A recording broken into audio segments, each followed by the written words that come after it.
Be'ezrat Hashem, nous allons traiter aujourd'hui de Rosh Hashanah après ces cours magistraux que vous venez d'entendre et j'espère que vous avez conscience de la qualité des rabbanim que l'association Orot Ekelim vous propose et vous voyez qu'en réalité on ne néglige pas votre qualité à vous d'auditeur et de spectateur pour vous donner en fait le meilleur.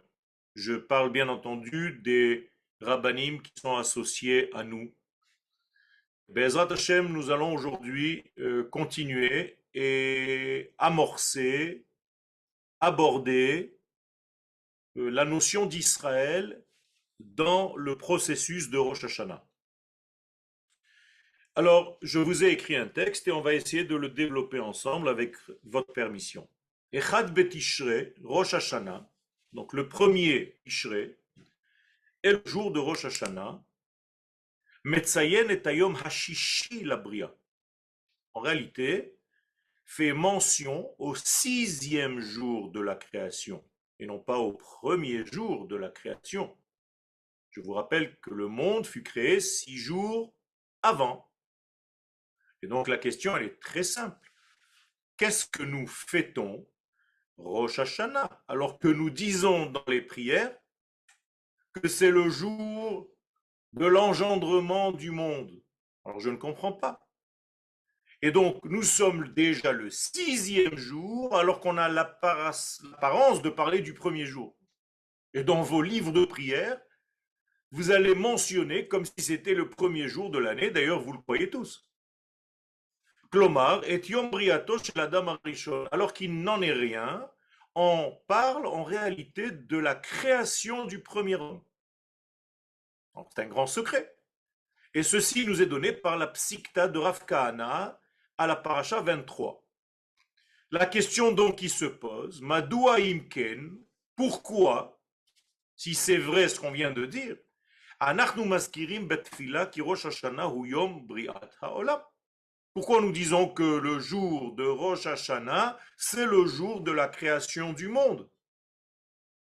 D'ailleurs, on ne dit même pas que c'est le jour de la création du monde. Puisque après la sonnerie du chauffard, qu'est-ce que vous dites? Ayom Harat Olam.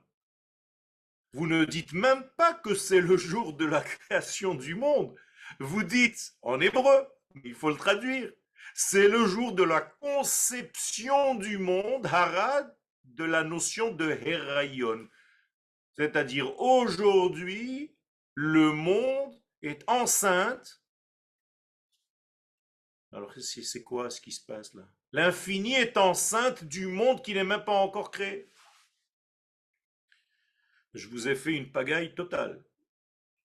C'est-à-dire que Rosh Hashanah, nous avons tout simplement un Mazal Tov, une Besha'a Tova, à l'infini qui est tombé enceinte du monde qui n'est même pas créé le jour de Rosh Hashanah, qui sera réellement créé 6 mois plus tard, après une grossesse de 6 mois, le mois de Nissan. Aïe, aïe, aïe. Donc nous sommes dans une panique. Rosh Hashanah, c'est la grossesse, Ayom Hara, Olam, Herayon. 6 mois plus tard, le monde va être accouché pendant Pessah, pendant la fête de Pessah, pendant le mois de Nissan en fait. Alors que se passe-t-il? Qu'est-ce que nous fêtons à Rosh Hashanah? Et nous disons dans la tfila de Rosh Hashanah, Ze Hayom Trilat Maasecha. Pour couronner le tout, c'est aujourd'hui que tu commences tes actions. Mais je viens de vous dire l'inverse. Zikaron le Yom Rishon, c'est en souvenir du premier jour. Mais c'est même pas le premier jour, on est déjà le sixième jour. Chazal Kavou, d'ailleurs, que vous le sachiez, ça aussi à mon avis c'est une nouveauté pour vous, que les sages ont fixé les 6 jours qui ont précédé Rosh Hashanah. Puisque Rosh Hashanah c'est déjà le sixième jour, je viens de vous le dire, le jour où le premier homme a été créé, pas le monde. Donc le monde a été créé 6 jours avant. Et ces sages d'Israël considèrent les 6 jours d'avant comme l'année d'avant. Incroyable. Shekadmu le briata Adam, donc les 6 jours qui ont précédé l'apparition de l'homme dans sa création, Ke'el Siuma chez la Shana Arishona la Yetzira. Donc il y a déjà eu une première année de la création du monde qui n'a duré que 6 jours. Le jour où l'homme est créé, c'est Rosh Hashanah et on considère que c'est déjà la deuxième année. Vous saviez ça?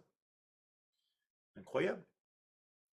Donc, Kinouya et les sages vont appeler la première année, qui n'a duré que 6 jours, bien entendu, pas 6 jours comme nous les connaissons aujourd'hui, avec une autre valeur du temps. Mais néanmoins, les sages vont appeler cette première année, qui n'a duré donc que 6 jours, Shnat Tohu, l'année du Tohu. Shanazo, elle a donc commencé le 25 du mois de Elul, donc 6 jours avant Rosh Hashanah, c'est-à-dire ce soir. La véritable création du monde, c'est ce soir. Ce soir, on est le 25 Elul. Rosh Hashanah qui va tomber vendredi soir, donc Shabbat, c'est déjà la création du premier homme. Alors qu'est-ce que tu fais à Rosh Hashanah? Toi, tu as l'impression que c'est le début de l'année, mais on est déjà dans la deuxième année. Puisque les sages ont fixé les 6 jours, à partir de ce soir jusqu'à Rosh Hashanah, comme la fin de la première année. Veistaima, et donc cette première année s'est terminée, Beyom Briat Adam Arishon Berosh Hashanah, le jour où le premier homme est apparu, c'est-à-dire 6 jours plus tard, donc Rosh Hashanah que nous fêtons aujourd'hui. Et je vous ai dit tout à l'heure, pour compliquer toute la sauce, que même la création du monde à Rosh Hashanah n'est pas réellement la création du monde, mais la grossesse du monde. Alors que le monde sort réellement à Nissan. Alors, pour mettre un petit peu d'ordre dans toute cette pagaille, il y a une seule réponse, et je vais vous la dire tout de suite. Le judaïsme ne considère pas le temps de la création comme un temps de création naturelle, dans le simple définition de ce terme-là. Les sages d'Israël et la Torah va considérer la création du monde seulement au moment où le monde va commencer un nouveau processus de moralité et de réparation. C'est-à-dire que le temps ne m'intéresse pas si ce n'est pas un temps de correction et de morale qui apparaît dans le monde. Je vais le dire pour chacun d'entre nous, c'est comme si notre vie ne vaut pas grand-chose, si ce n'est que les jours où nous avons fait quelque chose de moral pour le monde. Vous avez compris? Donc tu peux avoir 80 années de vie et chas shalom, si tu n'as pas été d'une manière morale pendant ces 80 années, il peut y avoir un homme ou une femme qui n'ont vécu que 1 an et demi. La Torah ne considère pas le temps du monde, si ce n'est que le jour où le tikkun, la réparation du monde, commence. Et quand est-ce que la réparation, le tikkun du monde commence? Au moment où l'homme apparaît. Voilà, je vous ai donné la réponse. C'est-à-dire que Rosh Hashanah pour nous, ce n'est pas un temps mécanique, mais un temps moral. Nous commençons à compter les années du monde au moment où l'homme apparaît, l'homme qui est censé terminer et corriger et compléter tous les manques inhérents à la création. Ça veut dire que le premier homme apparaît seulement à la deuxième année de la création du monde et c'est là-bas qu'on va commencer, nous, à compter le temps. Même si le monde était déjà créé 6 jours avant, c'est-à-dire des milliards d'années avant. On ne considère pas ça comme une création, mais comme une préhistoire. Vous êtes avec moi? Donc l'histoire, votre histoire individuelle et l'histoire du monde d'une manière générale n'est prise en compte que lorsqu'il y a correction de quelque chose. Donc je vais compter les jours de ma vie par rapport aux jours où j'ai fait quelque chose pour améliorer la vie, pour diffuser la parole du Créateur dans la création. Il y a des cimetières, nous racontent les sages, où sur chaque tombe, il est écrit: ici a vécu Benjamin qui a vécu 1 an et demi. Ici a vécu Caroline qui n'a vécu que 2 ans, 3 quarts. Ici est décédé Gilbert qui a vécu 3 mois. Et celui qui passe dans ce cimetière se pose la question: mais alors ils sont tous morts jeunes ici? Et le gardien du cimetière lui dit: non, non, non. Ici on compte les années effectives de la personne. Les années où cette personne a apporté quelque chose à l'édifice du monde. Voilà comment la Torah va compter les jours du monde à partir du moment où l'homme est créé et non pas à partir du moment où le monde est créé. Et donc la question, et maintenant je vais la poser clairement, Asheela hi eifo. Donc la question qui se posait, Madua nikba yom hofaato shel ha'adam ketrilat hazman. Pourquoi nous avons fixé le jour de l'apparition du premier homme comme le début du temps? Et c'est le jour où nous fêtons Rosh Hashanah.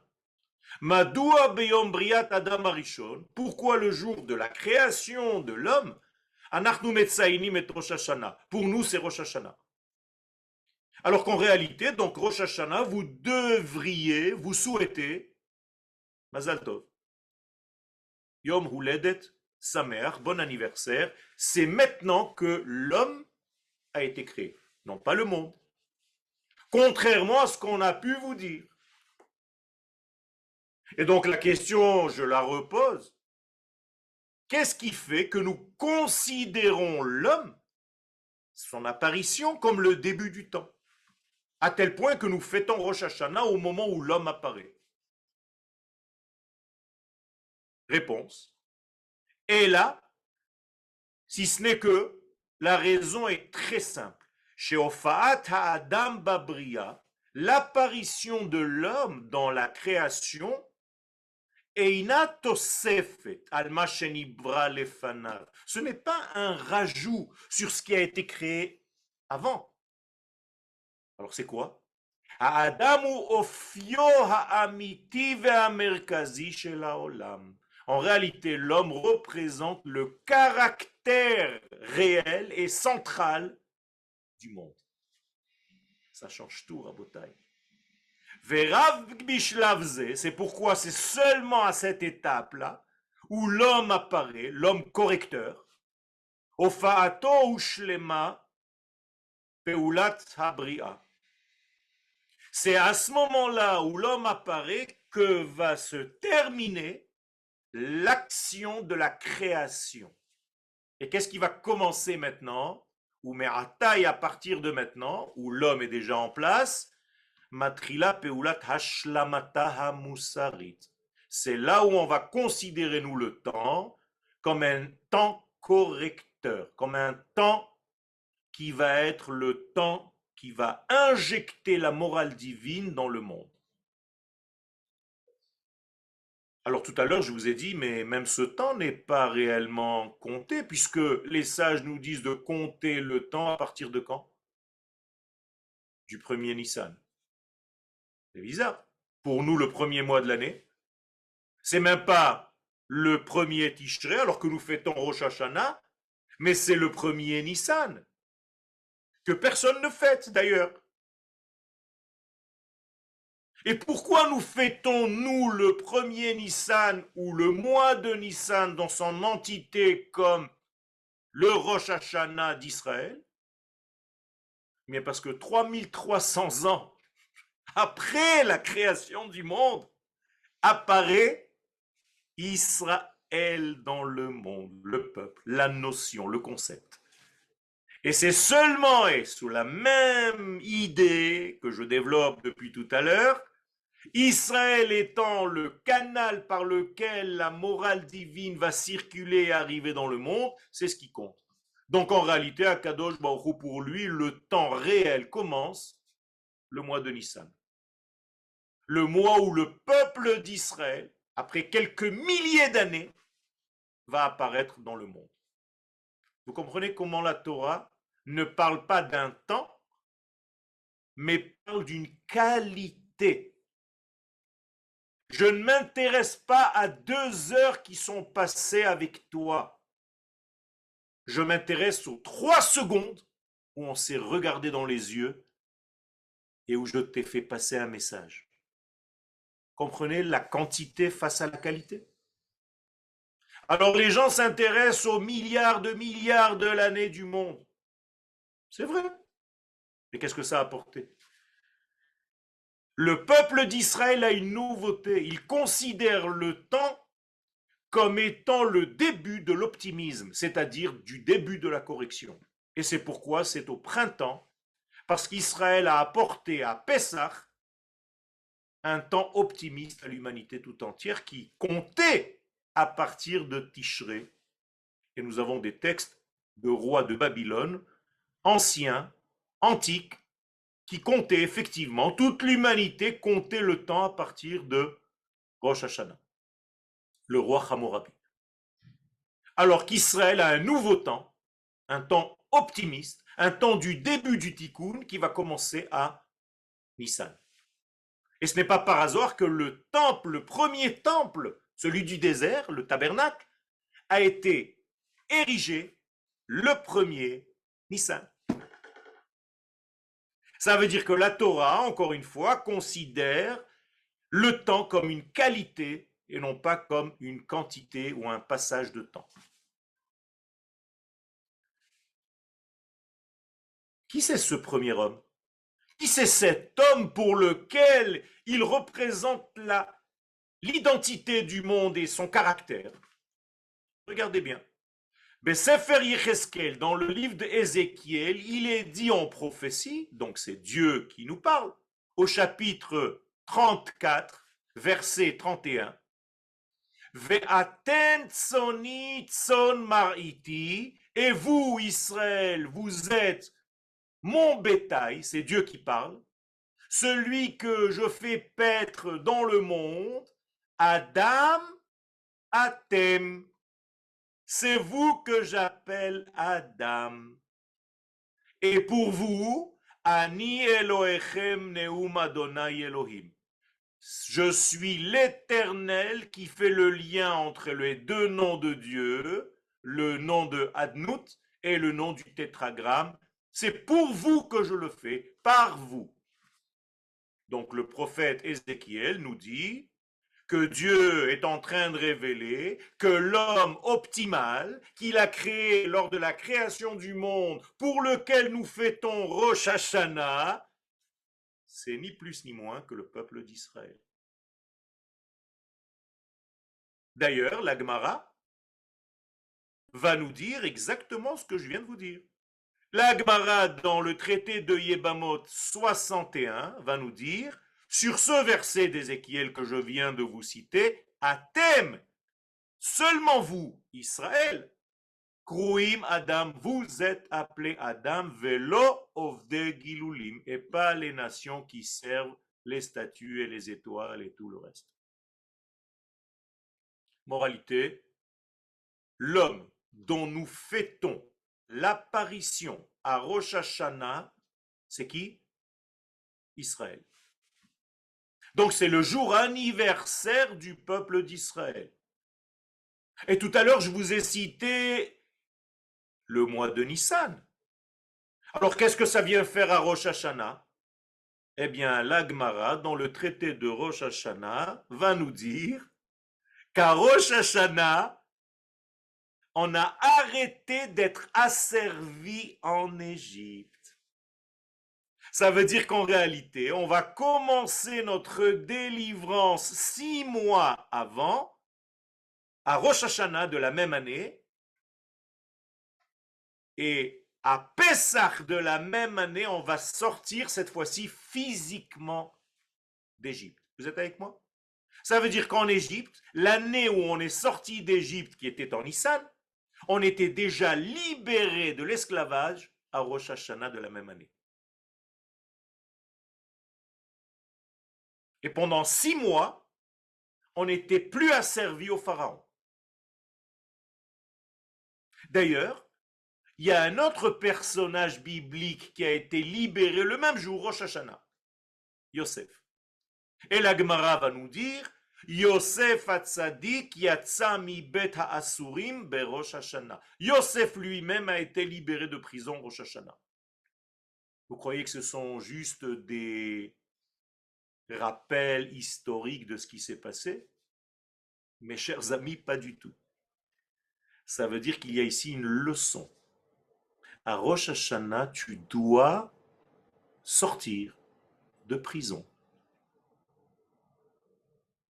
À Rosh Hashanah, tu n'es pas jugé comme tu le penses.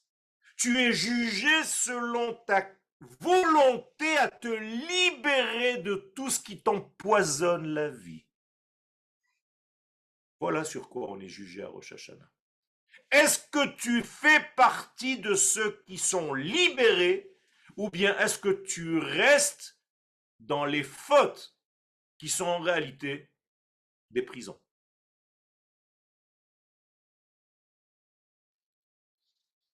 Mikan, Shema Shemuva Be'avod de Rabbi Nathan. Maintenant, on comprend que ce que le Midrash dans Avot de Rabbi Nathan au chapitre 31 nous dit, Ha'adam hu olam katan. L'homme est un petit monde. On vient de voir qui est l'homme.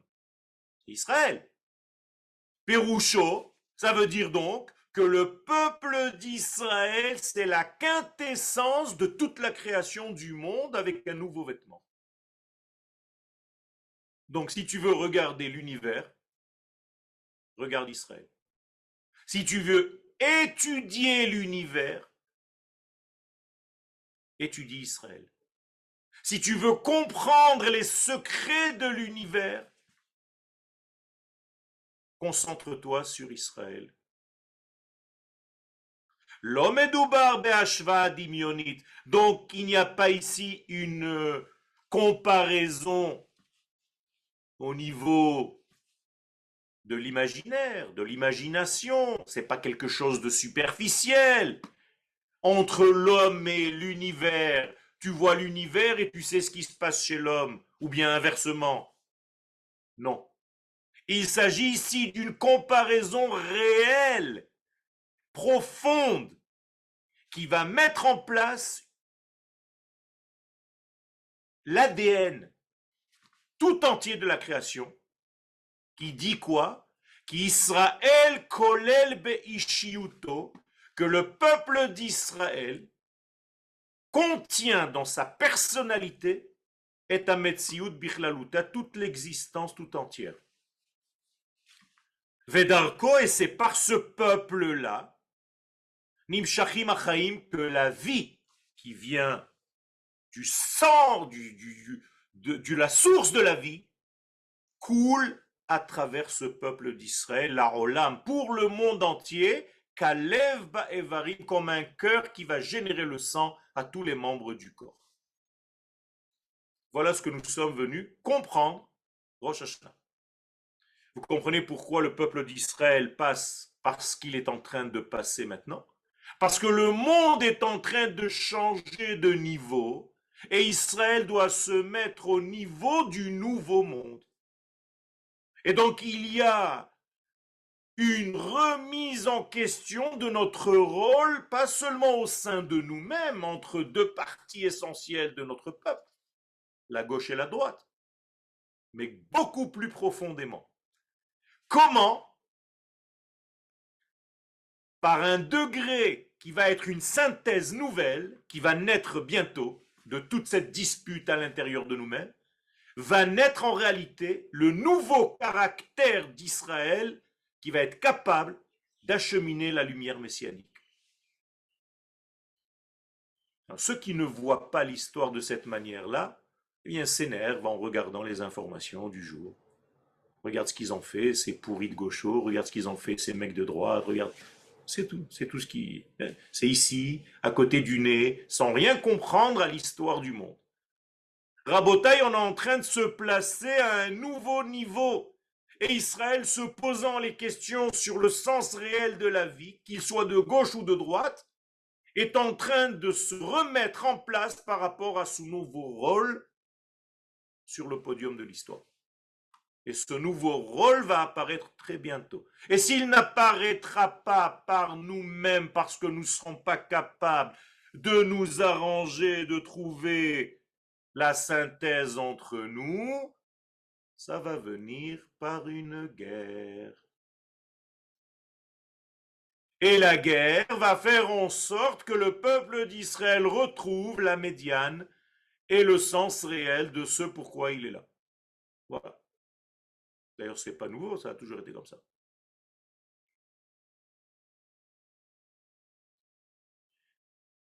Et donc, le peuple d'Israël, c'est l'essence même de toute la création. Mes chers amis, alors, qu'est-ce qu'il est décidé à Rosh Hashanah? Qu'est-ce qu'on est venu faire? Qu'est-ce qu'on vient faire? Qu'est-ce qu'on va faire à Rosh Hashanah dans les minyanim, dans les synagogues que vous allez fréquenter? Alors, si tu es au niveau basique, qui ne pense qu'à toi-même, qu'à ta petite personne, Rosh Hashanah, ça va devenir ce que c'était pendant 2000 ans d'exil. Est-ce que je suis un bon bonhomme, une bonne femme, ou bien un petit peu mauvais, donc Dieu il va me juger? Est-ce que je vais vivre? Est-ce que je vais mourir? C'est très petit. Rabotaï, c'est beaucoup plus large que ça. Et la question que nous devons nous poser à Rosh Hashanah, c'est combien je suis loin de cette notion de nation d'Israël avec le rôle qu'elle a reçu lors de sa création. Quand on s'appelait Adam. Car on s'appelle Adam. Vous avez compris? C'est pas ma petite personne, est-ce que Yoël va vivre ou va mourir? C'est est-ce que je suis relié suffisamment à l'histoire de ma nation pour activer ce rôle? Ou bien est-ce que je suis retiré parce que je suis un égoïste qui ne pense qu'à sa petite vie, son petit olamaba?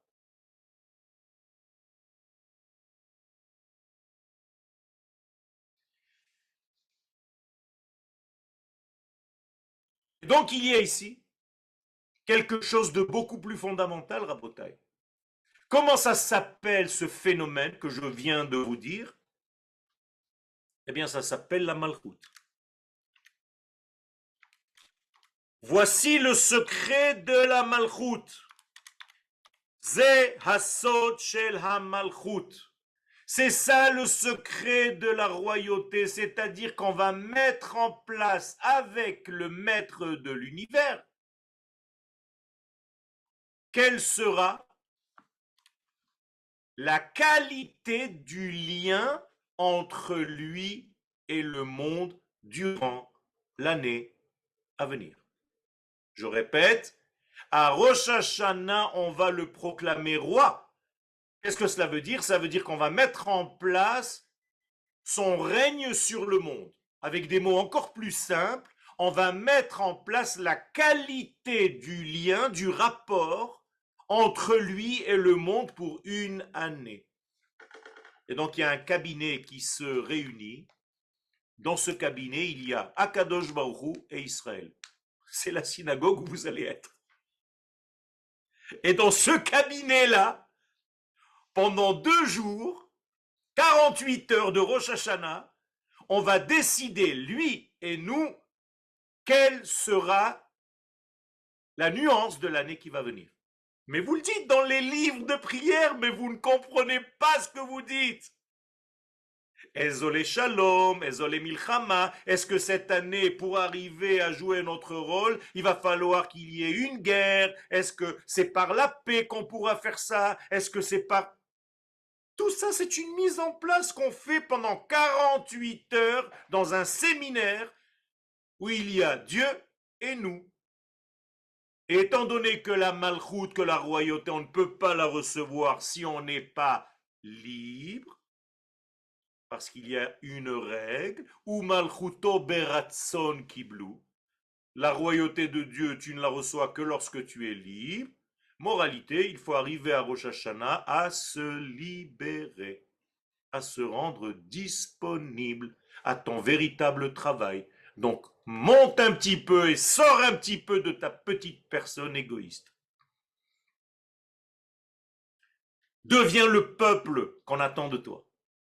Rejoins le peuple, parce qu'il existe. Rejoins les notions de peuple. Grandis. Élargis-toi. Comprenez que c'est complètement différent. Comprenez que ça change tout.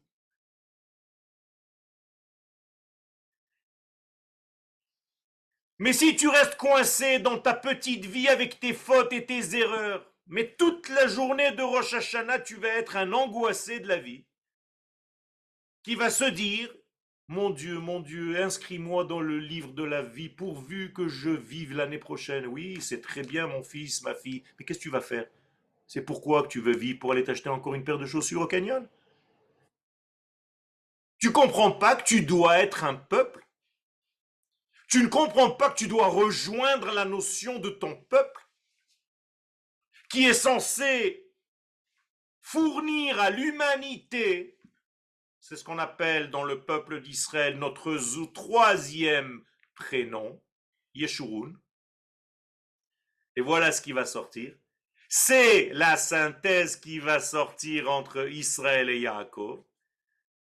Entre la droite et la gauche, ça va être notre nouveau nom de l'histoire, Yeshurun. Ceux qui sont capables de véhiculer au monde la droiture divine.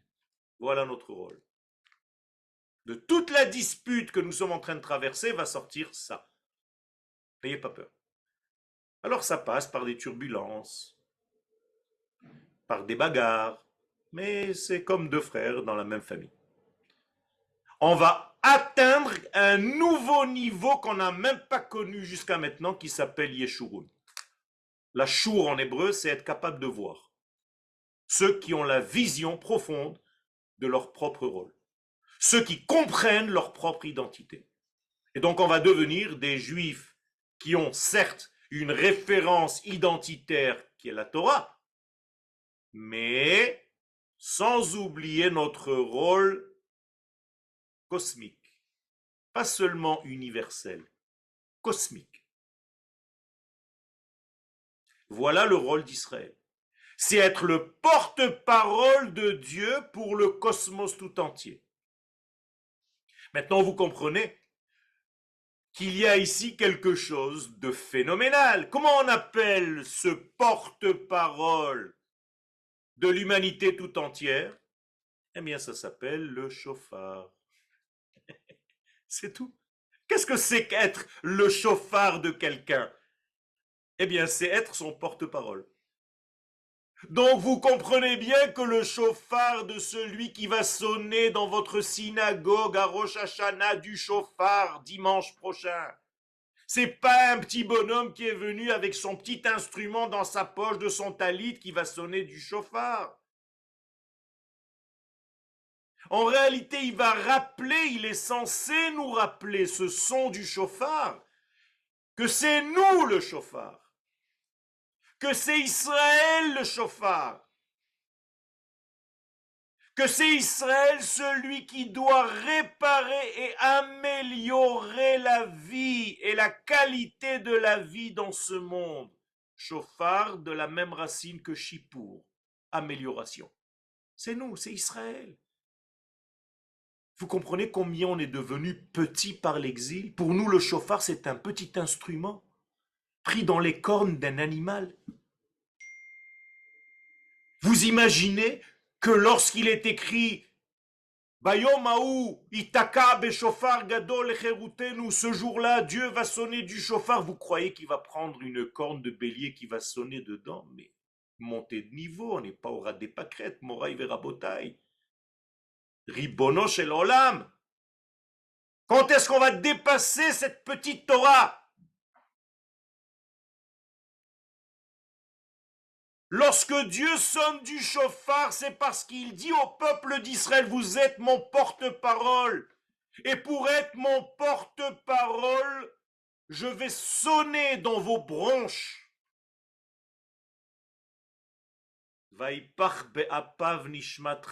Exactement comme Dieu a soufflé dans le premier chauffard qui s'appelait Adam, qui est ni plus ni moins qu'Israël que je viens de vous dire tout à l'heure.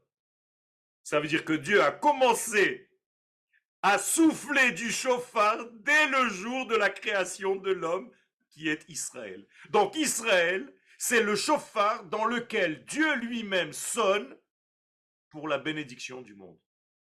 Vous avez compris comment le chauffard a grandi d'un coup? Et le chauffard que j'ai dans ma petite pochette du talit, c'est une imitation de ce que je devrais entendre. Et à quoi sert ce chauffard dans lequel Dieu sonne, c'est-à-dire Israël? Mais c'est dit dans le verset, Vesanes les kabetz galuyotenu. Le chauffard d'Akadosh Baruch Hu, c'est pour rassembler les exilés, pour que les enfants d'Israël comprennent que leur place est en terre d'Israël. Pas pour faire la Torah d'une manière plus facile. Aucun rapport. C'est parce que c'est seulement à partir de cette terre-là d'Israël qu'ils peuvent commencer à jouer le rôle pour lequel ils ont été créés. C'est tout. Que toutes les nations de la terre et toutes les familles de la terre vont être reliées à Dieu grâce à ce peuple qui se retrouve sur cette terre spéciale d'Israël.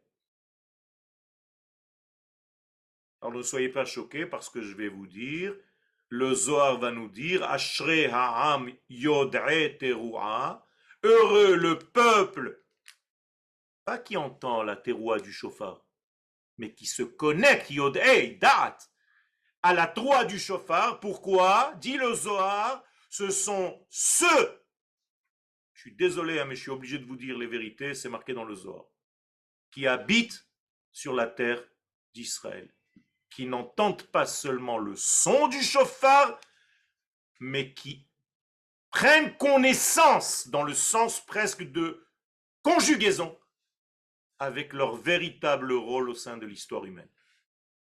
Rabotaï, c'est énorme, énorme. Dit le Zohar avec ces paroles-là, je ne vous rajoute rien du tout.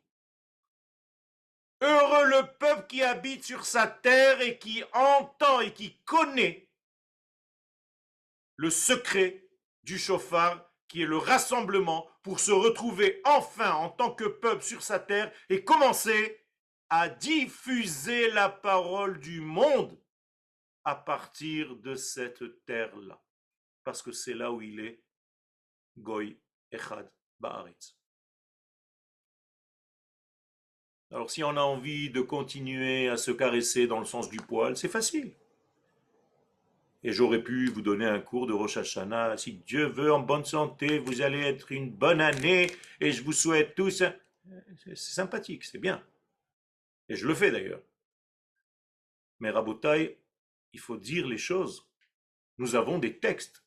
Nous avons une Torah, nous avons des sages. Nous avons une prophétie. Ça veut dire que la morale humaine qui est Israël, Ha'amur leofia bi'am Israël, qui est censé traverser le peuple d'Israël et être émise au monde à partir du peuple d'Israël, eh bien, mashpia al chukei teva val chukei physika ha'olamit. Bien, cette éthique-là, cette morale du peuple d'Israël en tant que peuple va agir sur les phénomènes physiques, cosmiques du monde. Vous voyez ce qui se passe dans le monde? À la veille de cette révolution dont je suis en train de vous parler? Des tremblements de terre, des tempêtes, des inondations. Vous croyez que c'est anodin? Vous le dites tous les jours dans votre schéma Israël.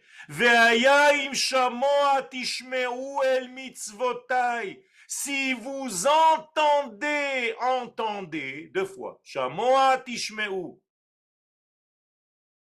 Comment est-ce qu'on peut entendre? Mais on commence l'année par entendre. La seule mitzvah à Rosh Hashanah, c'est d'entendre. D'entendre quoi? Lishmoa kol shofar, d'entendre le shofar.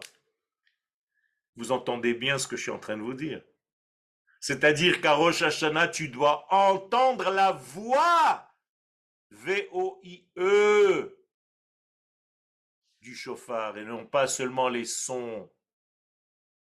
Ah, il a bien sonné, hein? À l'année prochaine, si Dieu veut. Toujours dans ton trou. Tu dois entendre la voix V-O-I-E. Et quand tu entends la voix, c'est le premier jour de l'année. Akadosh Baruch Hu dit, le jour anniversaire du premier homme que vous allez fêter comme étant Rosh Hashanah, je l'ai fixé comme un temps où vous n'avez qu'une seule chose à faire. Vous rendre disponible pour entendre ce que je suis en train de vous dire. Être à l'écoute. Rendez-vous disponible pour écouter le fond et pas seulement la forme.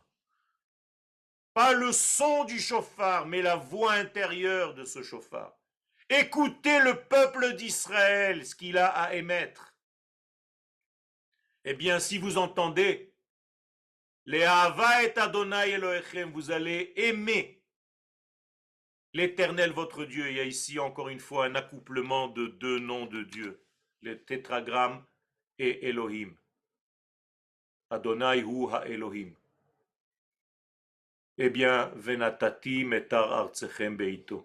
Vous allez avoir la pluie exactement le jour où elle doit tomber, avec la quantité qu'elle doit tomber, et non pas des grêles, des cailloux de grêle de la taille d'un ballon de ping-pong qui te cassent les vitres de la voiture.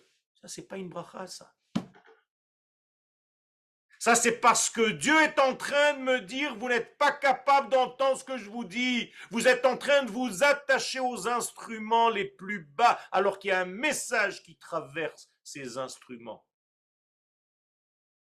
Arrêtez de croire que quand vous prenez un loulave dans la main, c'est une branche de bois.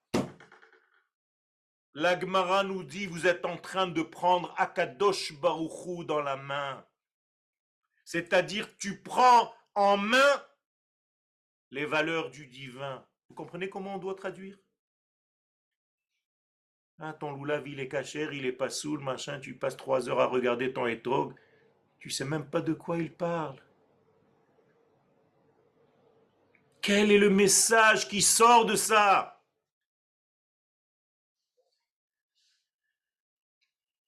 Et d'ailleurs, Dieu dit dans Bereshit, Lo osif lekale l'eta adama ba'avura adam. C'est grâce à l'homme que je ne maudirai plus la terre. Donc l'homme a une importance cosmique. Encore une fois, l'homme, Israël. Atem kruim adam, Yebamot 62. C'est vous qui gérez la pluie et le beau temps. Oui. C'est grâce à vous qu'il y a un monde équilibré ou chas v'shalom déséquilibré. Nous sommes responsables du monde. Et les nations qui se joignent à nous aujourd'hui, et il y en a de plus en plus, comprennent cette souveraineté d'Israël et s'associent au programme d'Israël. Alors ces nations n'ont pas besoin de sonner de facto du chauffard, mais c'est comme si elles le faisaient en écoutant le message qui sort d'Israël, qui mitzion etc. C'est ça le chauffard. D'ailleurs, dans la Kabbalah, ce n'est pas le moment de rentrer dans les détails du chauffard, mais c'est énorme comme vous pouvez même pas vous imaginer. Les secrets énormes qui sortent de ce son du chauffard, qui réunit en lui tous les éléments de ce monde. L'air, le feu, la terre et l'homme.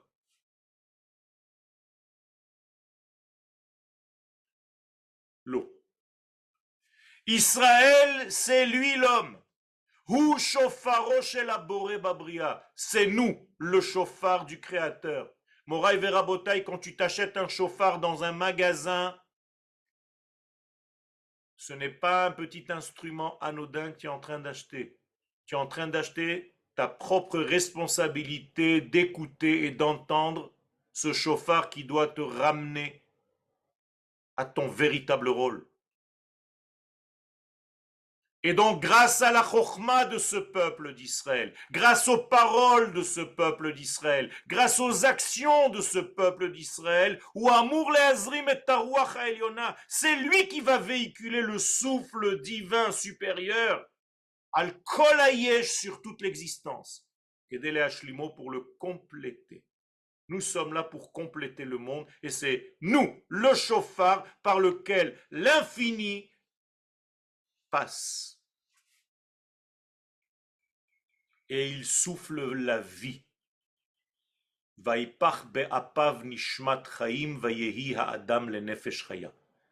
En insufflant dans nos narines le petit trou, eh bien, le son va sortir par le grand trou. C'est pour ça qu'on souffle dans le chauffard par le petit orifice et non pas par le gros. Ça vous paraît simple, mais ce n'est pas du tout écrit nulle part. D'où est-ce qu'on sait de quel côté il faut sonner du chauffard? Bien justement. C'est un degré qui commence par une finesse, mais qui doit s'élargir à l'univers tout entier. Nous sommes les porte-paroles de Dieu d'une manière multinationale, cosmopolite, universelle, cosmique.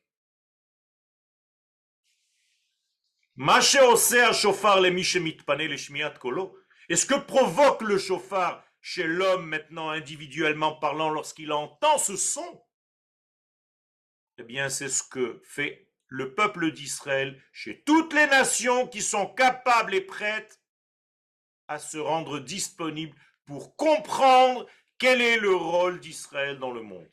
Et grâce à Dieu, Baruch Hashem, nous avons des amis qui nous regardent maintenant sur Internet, qui ont compris ce rôle d'Israël et qui s'associent à toute l'histoire d'Israël et à sa destinée.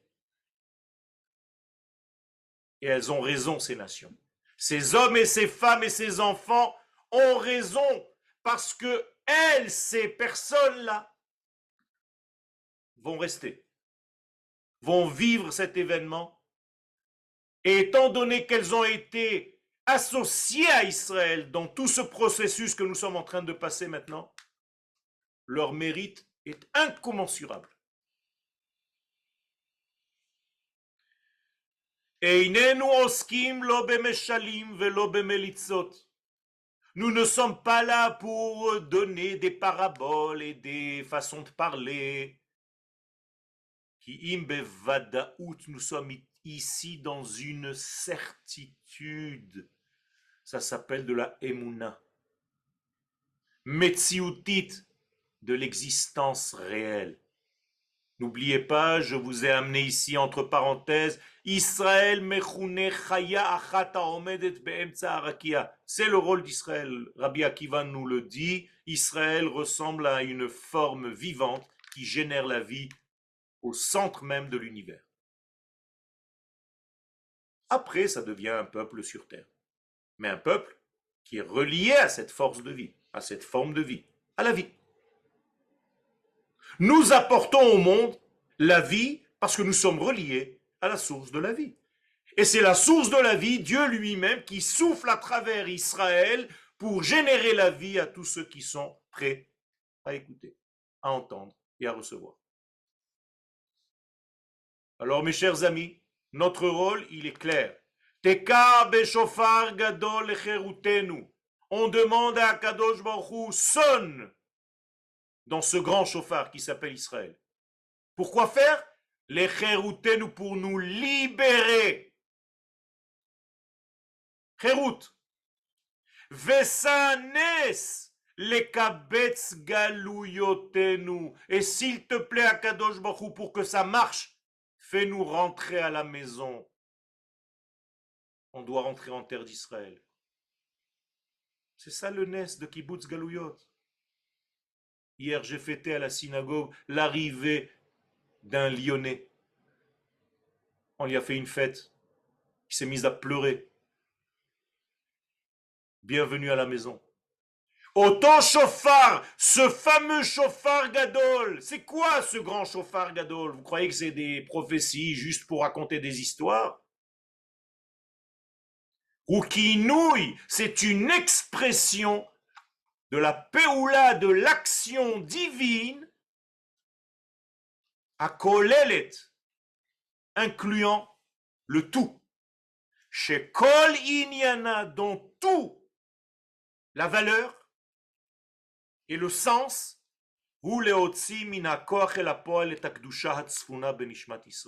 c'est d'aider à sortir la sainteté divine qui se trouve au fond même, au sein même du peuple d'Israël. Cette sainteté ne peut pas rester à l'intérieur, nous sommes obligés de la révéler. Parce que nous sommes un peuple prophète. Vous savez qu'un prophète qui reçoit une prophétie, qui ne la dit pas, est condamné à mort. Israël ne peut plus garder le message divin à l'intérieur de lui-même, chas v'shalom.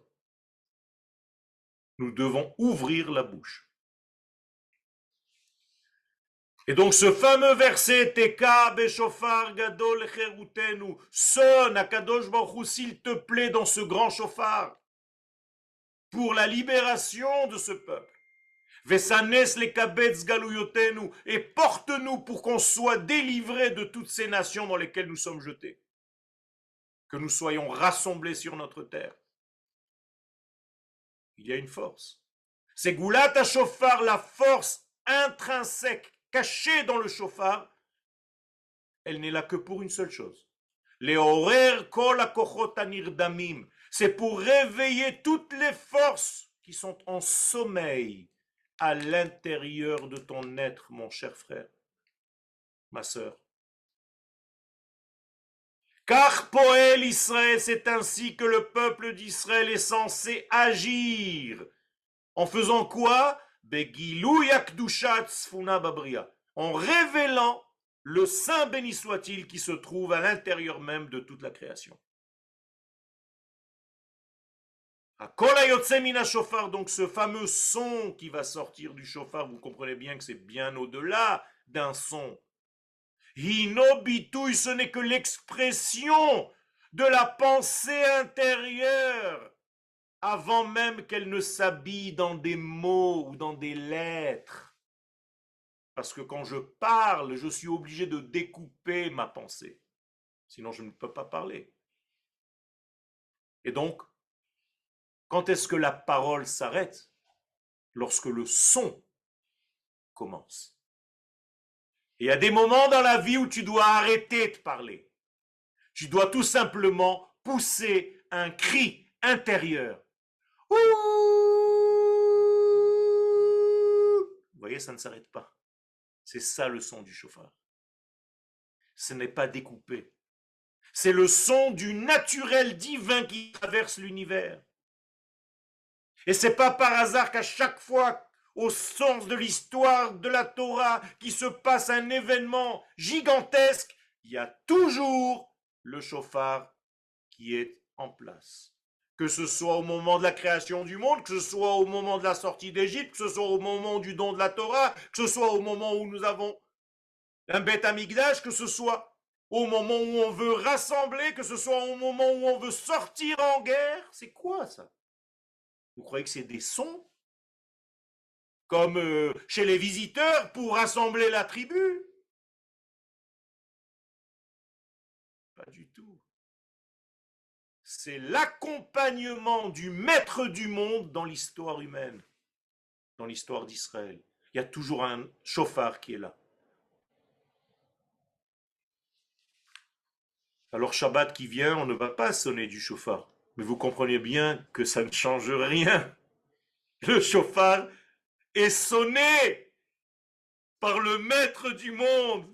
C'est 10 fois mieux, 100 fois mieux, milliards de fois mieux que lorsque moi, je vais sonner du chauffard le lendemain. Alors Shabbat, nous sommes censés entendre le vrai chauffard quand toi tu te tais, quand c'est même pas toi qui sonne. Vous comprenez que le Shabbat Rosh Hashanah est énorme.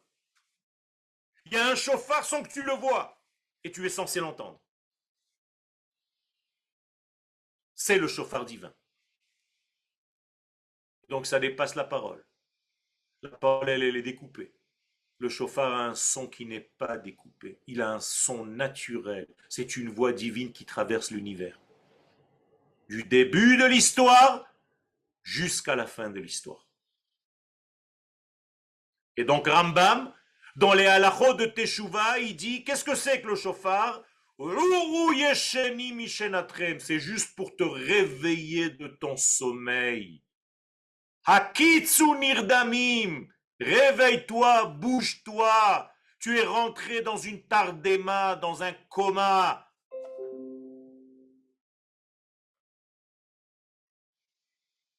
Tu t'es endormi.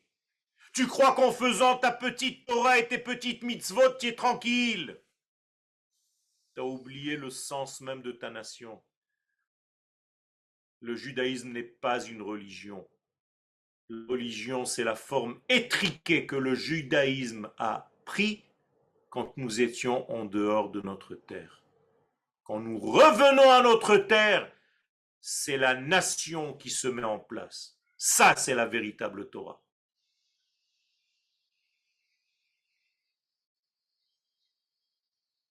Moraï Verabotai, le cours est encore long. Vous comprenez bien qu'on ne peut pas tout traverser, mais je pense que l'essentiel, Be'ezrat Hashem, avec l'aide de l'infini béni soit-il, est dit. Je vous remercie d'avoir suivi avec nous pendant toute l'année les cours. Je vous remercie d'être fidèle à ce programme, à ce mouvement qui est beaucoup plus qu'un programme. Nous sommes que des pions pour véhiculer cette parole divine. Et merci pour le fait que vous soyez avec nous dans toute cette traversée. Si vous avez des questions concernant le cours ou même plus large, je suis avec vous. Alors, Rabbi Benarouche, il y a plein de questions. D'abord, première question personnelle. Est-ce que le texte là qu'on a vu, vous pouvez me l'envoyer pour que je puisse l'envoyer aux élèves? Oui, je te l'envoie immédiatement. Génial. Tac. Pourquoi féminin, masculin, Athènes, Athème est-il dans la même phrase? Tout simplement parce que le peuple d'Israël doit comprendre qu'il est comme la femme au sein d'un couple. La femme révèle son mari, révèle le potentiel caché dans son mari. Le peuple d'Israël est la femme qui doit révéler le potentiel qui est caché chez notre mari, le Saint béni soit-il. Et une Car fois Adam a, qu'on a pris le rôle de la femme, on peut agir, donc on redevient masculin, car agir, c'est devient masculin, recevoir ses côtés féminins. car Adam a fauté, Israël a été créé après Adam? Point d'interrogation. Pas du tout. Israël existe et c'est la création de Adam qui est la création d'Israël. Israël, c'est la première pensée du divin bien avant la création du monde. Le peuple d'Israël apparaît dans l'histoire seulement à la sortie d'Égypte, mais il a été prévu bien avant. Question de Monsieur Ben Saïd. Est-ce que l'évocation des microcosmes successifs concourant au macrocosme comme dans un système fractal? Tout à fait. Tous ces détails viennent du tout et c'est le tout qui donne en réalité à toute cette fraction de tout leur identité. Et s'il y a un désordre dans ces petits détails, c'est que le tout est en train de nous émettre un message de remettez-vous en place, je dois développer et dévoiler quelque chose de beaucoup plus grand maintenant. Que conseillez-vous comme préparation en études et kavanot pour un bal tokea? Il doit d'abord comprendre quel est le sens profond du chauffard et bien entendu connaître les halachot. Mais les halachot ne sont là que comme la dernière roue de la charrette en fait. Il faut juste savoir quelques petits détails dans le chauffard, de savoir sonner, de savoir se taire, de savoir prendre un souffle, que la tequilla soit à peu près 4 secondes, pas moins.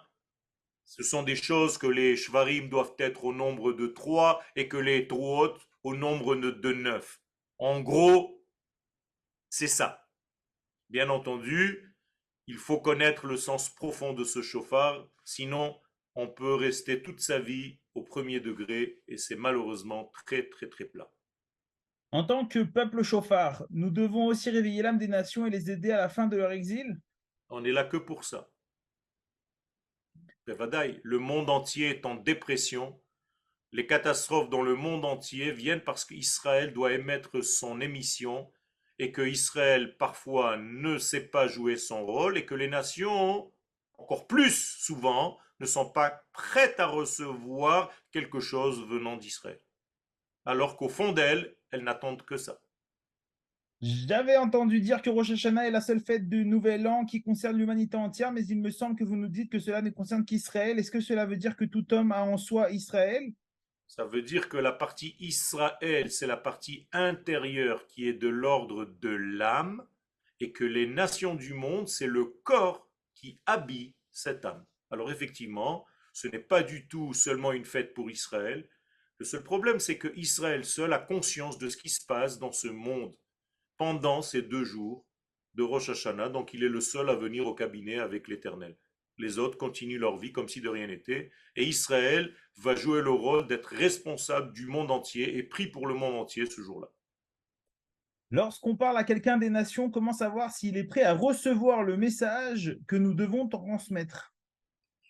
Il est prêt à le recevoir, Dieu a créé le monde de cette manière-là. Le seul problème, c'est que Israël doit être sur sa terre pour émettre cette émission-là, et au départ, on va essayer de nous salir pour ne pas recevoir cette émission, parce qu'on est jaloux du rôle d'Israël, alors que beaucoup d'entre nous veulent le donner gracieusement à qui veut le prendre.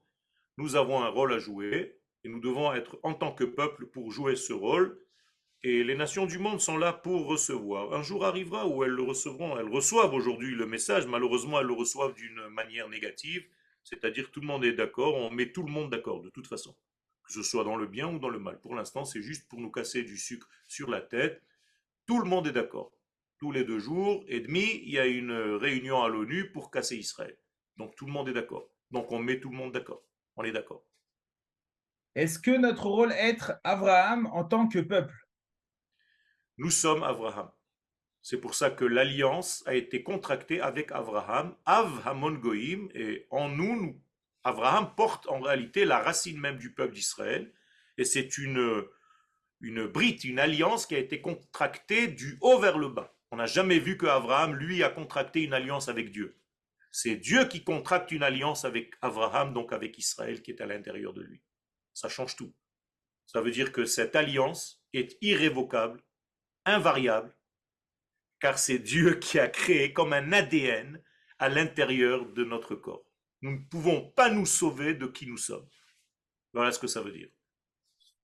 Si j'ai bien compris, pouvons-nous dire que Yeshurun est Tiferet? Tout à fait. Yeshurun et Tiferet. Il, Dans Yaakov, qui est lui-même Tiferet, il y a un Tiferet caché qui s'appelle Yeshurun. il me semblait que toutes les âmes provenaient d'Adam. Or, si j'ai bien compris, vous dites que seul Israël provient d'Adam. Non, j'ai répondu à cette question. Elle a été posée d'une autre manière tout à l'heure. Adam, c'est le degré le plus profond, le plus au niveau de l'âme. Mais il y a le corps de Adam Arishon, ça c'est équivalent aux nations du monde qui sont comme le corps d'Israël. Ce que j'ai dit tout à l'heure par rapport au couple Dieu et Israël, Dieu étant l'âme du monde et Israël son corps comme sa femme, la même relation se réplique entre Israël et les nations. Israël est censé être l'homme et les nations du monde un jour comprendront qu'elles sont l'épouse qui doit révéler ce qui est caché dans l'homme Israël. Être libéré, c'est un travail de toute année. Quel est le rôle surplus de Rosh Hashanah pour notre liberté? Le rôle de Rosh Hashanah, c'est de comprendre d'abord que nous sommes un peuple. Un peuple Dès que tu prends conscience et que tu vis au sein et au rythme de ce peuple, tu es libéré. Tu n'as pas besoin de faire un effort. Ce n'est pas un travail que tu dois faire. C'est tout simplement une existence. À partir du moment où tu montes au niveau de cette existence, ça y est, tu as atteint la libération. Donc quitte toutes les contraintes qui te bloquent dans ce monde où tu crois que tout est lié à la nature telle que tu la connais. Il y a un degré hors nature à partir du moment où tu... C'est comme un ver de terre dans une pomme. Alors le ver est dans la pomme, il a l'impression que la pomme c'est toute sa vie. Et un jour, il mange, il arrive, poc, il sort et il se voit dans un univers entier. Il se dit, mince, je croyais que la pomme c'était le monde. Mais c'est exactement pareil. On est tous dans une petite pomme, on a l'impression qu'on est paumé, avec un petit jeu de mots, même si ce n'est pas les mêmes lettres. Mais en réalité, on est beaucoup plus grand que ce qu'on croit. Donc à partir du moment où tu traverses cette écorce de la pomme, tu es déjà dans la liberté. Bonjour, la sirène de Yom HaShoah est une note du chauffard, pour interrogation? Tout à fait. C'est le même rôle que vient jouer la sonnerie. C'est pour ça que dans le judaïsme religieux nationaliste, on considère la sonnerie du chauffard comme un élément de sainteté et qu'on doit le respecter, se taire et être à l'écoute. Pourquoi Rosh Hashanah au singulier alors que c'est 2 jours? Parce que c'est un jour qui s'appelle dans la Gemara Yom, le jour Arichta, long. Parce qu'il y a à l'intérieur de Rosh Hashanah deux mouvements intérieurs, l'un qui concerne Israël et l'autre qui concerne les nations du monde. Et on fait le double travail à nous seuls. Question de Rabbin Messan, Monsieur Messan, Bechavod. Oui. Et Todaraba, Kavodaraba, merci beaucoup pour ces Hidushim. Je vais un peu sortir du cours. J'ai lu cette semaine, tout en préparant toujours Rosh Hashanah, que Rosh Hashanah demain, Maché Asa et Bebriat Raolam. Et il compare le premier jour, que c'est ce qui s'est passé le premier jour, Yom Rishon, c'est vraiment équivalent à ce qui s'est passé le 6e jour. Alors, je voudrais vous demander si vous pouvez m'aider. Je n'ai pas entendu la fin de la question, mais tout à fait. à Il y a une comparaison entre... Allez-y, Excusez-moi, ça a été la coupé. Il y a un petit Nessira, problème. Oui. à quoi correspond la Domita, à quoi correspond la Domita et par rapport au premier jour. Okay. Alors, la dormita, c'est un moment de sommeil. Qu'est-ce que ça veut dire? Ça veut dire qu'on a reçu, en fait, lors de notre création, notre nature. Notre nature est à l'intérieur de nous, donc elle est collée à nous. C'est-à-dire, je ne peux pas me sauver, je ne peux pas m'éloigner de ma propre nature. Mais, pour vouloir cette nature, parce qu'elle m'est collée dessus, donc je suis forcé de la vivre, ça, c'est pas bon. Il va falloir faire en sorte de m'endormir, de sortir entre guillemets cette nature de moi, ça s'appelle la Nessira, pour que lorsque nous nous réveillons, que lorsque moi je me réveille, je veuille à nouveau cette nature, mais cette fois-ci par choix. C'est ça le secret. Question de Zachary. Bonjour, Rav, merci. Bon, déjà, si vous avez des références pour pouvoir étudier sur le chauffard, je suis preneur. Et la deuxième chose, c'est que j'ai étudié cette semaine que le chauffard aussi, c'est la bina. Chauffard vient de Bina, vient du Zohar, que le Maharal a repris, le Rav Kook aussi le dit dans la Tchouva, le Zohar, tout ça c'est la sphira de Bina. Qu'est-ce que c'est que Bina? En dehors de la nature. Donc c'est tout ce que je viens de vous dire avec un mot. Bina, c'est la source même de la nature, donc c'est la 50e porte avant de descendre dans les 49 de la nature. Donc quand on touche le chauffard, en réalité on touche un degré qui est bien avant le temps, bien avant l'espace. On est dans une voie qui n'est pas audible, mais qui est beaucoup plus intérieure, beaucoup plus de l'ordre de la neshama. Et c'est ça qu'il faut réveiller. Arabe, pourriez-vous développer le sens de Yeshurun? Yeshurun, je l'ai développé tout à l'heure. Yashur en hébreu veut dire l'ashur, c'est l'infinitif, voir. Ashur, je verrai. Yashur, il verra. Yeshurun, ils verront. Donc Yeshurun, c'est le degré de vision, c'est-à-dire c'est une Torah qui est relative aux yeux, donc une Torah des secrets qui est relative au Zohar, qui est vient et voit, donc relative à la terre d'Israël. Donc c'est une Torah profonde qui va générer un enseignement profond à toutes les nations qui vient de la profondeur même de la création du monde. Ça, c'est le degré atteint par Israël, nation. Et dernière question de Catherine. Catherine, vous l'avez votre micro? Oui, merci. Merci, Rav, pour votre enseignement. Je voudrais revenir au début de votre enseignement quand vous parliez, vous disiez qu'en fait, on compte les jours d'une vie à partir du moment où on a effectivement apporté quelque chose, notamment à l'édification du monde, à l'aspect moral.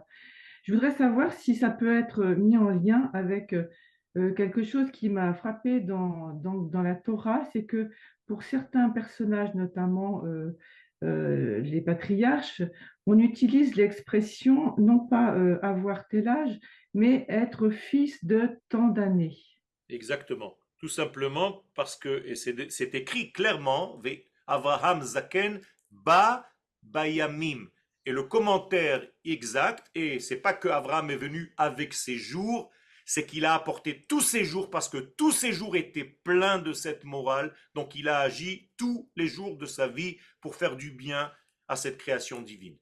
Et donc effectivement, notre vie est comptée, les jours de nos vies sont comptés par rapport aux jours. On va prendre en compte les jours où tu as été réellement actif dans ce sens-là. Question de Madeleine, dernière de la dernière question. Excusez-moi d'être un peu pas clair sur le rôle de Adam dans le Bereshit, Adam qui a fauté.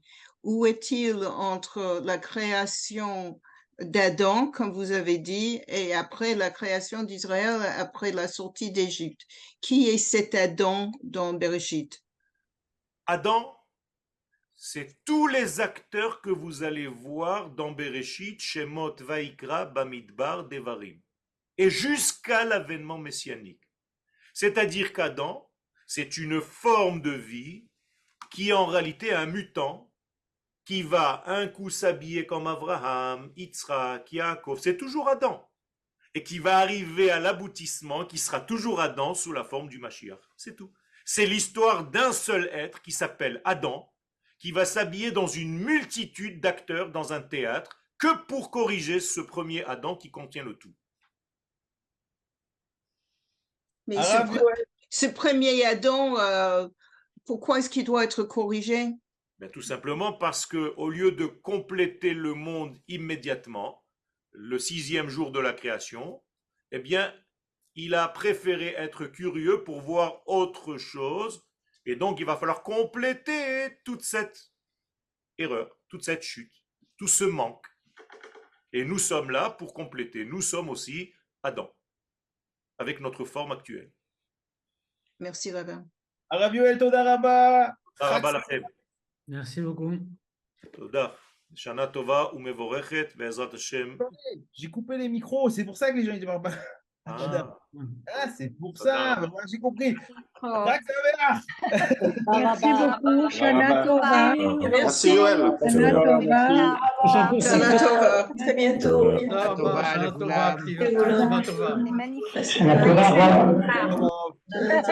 Allez, j'en parle.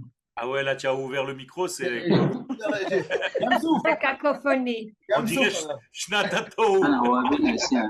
Non, soyez le chauffeur arabe, soyez le chauffeur. Amen. Bénédiction, bénédiction.